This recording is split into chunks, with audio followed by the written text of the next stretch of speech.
ఉన్నారు? బాగున్నాను ఫ్రెండ్స్. ఇవాళైతే తోటకూర పెసరపప్పు కిచిడి చేస్తున్నాను. సో తోటకూర పెసరపప్పు కిచిడికి తగినంత నూనె, నెయ్యి వేసేసుకున్నాను, జీలకర్ర వేసుకున్నాను, లవంగం, దాల్చిన చెక్క, ఇలాచి వేసేసాను. ఇప్పుడు కొన్ని పచ్చిమిరపకాయలు వేసేస్తాను. ఉల్లిపాయలు వేసుకోవాలి అనుకున్న వాళ్ళు ఉల్లిపాయలు వేసుకోవచ్చు, నేనైతే వేయట్లేదు. మీకు కావాలి అన్నవాళ్ళు వేసుకోవచ్చు. ఇంకా ఆలు, మిగతా ఏం కూరలు కావాలన్నా మీరు వేసుకోవచ్చు. నేనైతే ఇంత తోటకూర, టమాటో, పెసరపప్పు కాబట్టి ఇవే వేసినాను. కొన్ని శనగలు నానబెట్టుకున్నాను, శనగలు కూడా వేసేస్తాను. సో అవన్నీ ఉన్నాయి కాబట్టి నేను ఇంకా వేరే కూరల్లోకి వెళ్ళలేదు. ఇది ఒక్కసారి వేగిపోయాక నేను టమాటోలు వేసేస్తాను. నేను ఎక్కువ టమాటోలు తీసుకున్నాను, సో దట్ పుల్లగా ఉంటుంది కదా. ఇంకా వేరే పులుపు ఏం వేయక్కర్లేదు. ఈ టమాటో పులుపే సరిపోతుందని టమాటో పులుపు వేసేసి ఇలా కలిపేస్తున్నాను. ఒకసారి పసుపు వేసేసుకుంటాను, వేసేసుకుని ఇలా కలిపేస్తాను. ఇవి వేగుతున్నప్పుడే అల్లం వెల్లుల్లి పేస్ట్ కూడా వేసేస్తాను కొంచెం.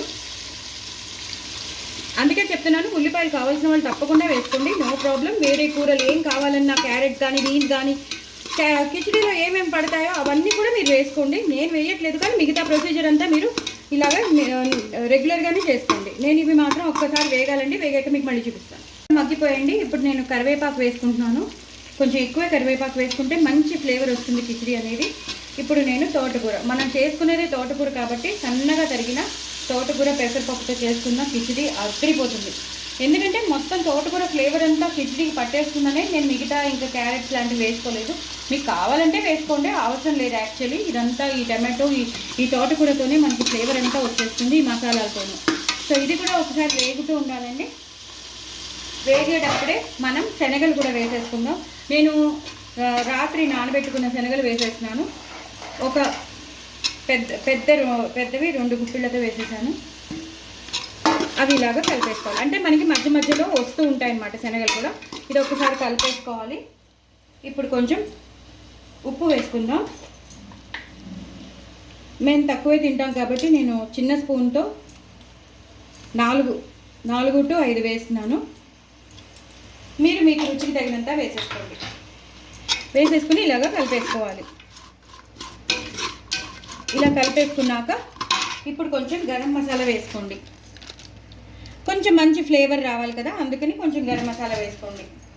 అలాగే నేను ఇంట్లో చేసిన కొంచెం మసాలా పౌడర్, అంటే అందులో దాల్చిన చెక్క, అనాస పువ్వు అవన్నీ ఉంటాయి, లవంగం, దాల్చిన చెక్క, ఇలాచి, అంటే ఒక రకంగా బిర్యానీ మసాలా లాంటి అన్నమాట. అది కూడా వేసేసాను. ఇప్పుడు నేను 1 నిమిషం వదిలేస్తానండి. ఇప్పుడు నేను కొలిచి పెట్టుకున్న పెసరపప్పు, బియ్యం కూడా వేసేసాక మీకు చూపిస్తాను. చూసారు కదండి, బియ్యం అన్నీ వేసేసాను, శుభ్రంగా కలిపేశాను. సో మసాలాలు కానీ ఉప్పు అన్నీ కలిసిపోయాయి. ఇప్పుడు నేను కొలిచి పెట్టుకున్నాను. కేజీ బియ్యం కాబట్టి కేజీ బియ్యానికి నేను కొలిచి పెట్టుకున్న నీళ్ళు పోసేస్తున్నాను. నేను ఇంకా ఎండు కారం లాంటిది వెయ్యను, ఎందుకంటే మంచిగా మనకి టేస్టీగా కమ్మగా ఉండాలి కాబట్టి నేను ఇంకా ఎండు కారం లాంటిది వేయట్లేదు. ఇలాగా మొత్తం అంతా అడుగు నుంచి కలిపేస్తే ఏమవుతుందంటే ఏమైనా అడుగంటినా లేకపోతే మసాలాలు ఏమైనా ఉండిపోయినా అదంతా మొత్తం ఇలాగా కలిసిపోతుంది. ఇప్పుడు లాస్ట్లో మనం ఏం చేయాలంటే ఇలా కలిపేసుకోవాలండి. మొత్తం అంతా కలిపేసుకున్నాక ఇప్పుడు నేను చెప్పాను కదా, లాస్ట్ టచ్లో మనం నెయ్యి వేసేద్దాం. తగినంత నెయ్యి, ఒక 2 to 3 స్పూన్స్ నెయ్యి వేసేస్తే మొత్తం కిచిడి కమ్మగా ఉంటుంది.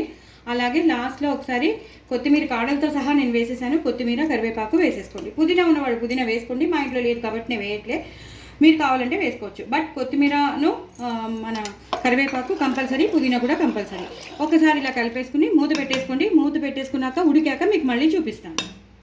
చూసారు కదండి, మనకు కావాల్సిన కిచిడి, తోటకూర, పెసరపప్పు, శనగలు వేసి చేసిన కిచిడి రెడీ అయిపోయింది. ఎంతో బాగుంటుంది. నేను ఎక్కువ కలిపితే ఏమవుతుందంటే ఆవిరి వచ్చేసి బ్లర్ అయిపోతుంది. సూపర్బ్ అండి. నేను ఇలాగా మొక్కల దగ్గర హ్యాపీగా సొంత ఇంట్లో నేను చేసుకుంటున్నాను. ఎంత బాగుందంటే నిజంగా చాలా ప్లెజెంట్గా ఉంది. ఈ కిచిడి మాత్రం చాలా బాగా వచ్చింది. నేను రెసిపీ షేర్ చేస్తున్నాను కాబట్టి తప్పకుండా చూడండి, చేసుకోండి. ఎంతో పొడిలాడుతూ వచ్చిందో. ఆ మధ్యలో శనగలు కానీ, పెసరపప్పు, మొత్తం ప్రోటీన్ రిచ్ కిచిడి అండి, హెల్తీ కిచిడి అని చెప్తాను. ఎవరైనా తినచ్చు, ఎవరైనా హ్యాపీగా డైజెస్ట్ చేసుకోవచ్చు, ఎంతైనా తినచ్చు. మరి ఇంకెందుకు ఆలస్యం, నా ఛానల్ని సబ్స్క్రైబ్ చేసుకోవడం అసలు మర్చిపోవద్దు. చేసుకుంటారు కదా, దీని మైకంలో పడిపోకండి. ఫస్ట్ చేసుకుని అప్పుడు దీన్ని తినండి. బాయ్ అండి.